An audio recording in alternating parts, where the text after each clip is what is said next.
Todo 7. 7 healthy habits na go na go.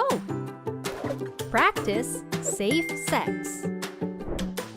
Ang sexual and reproductive rights ng bawat Pilipino ay dapat inaalam, nirerespeto at ipinaglalaban.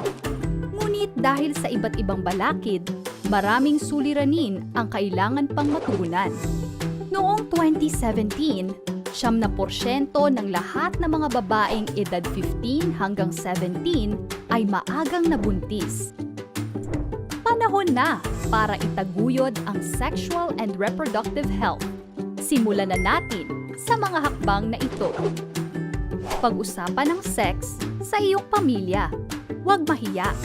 Sa tamang kaalaman, maiiwasan ang di planadong pagbubuntis at mga sexually transmitted infections. Di pa kayo ready magka-baby? Alamin ang iba't ibang contraceptive at family planning methods.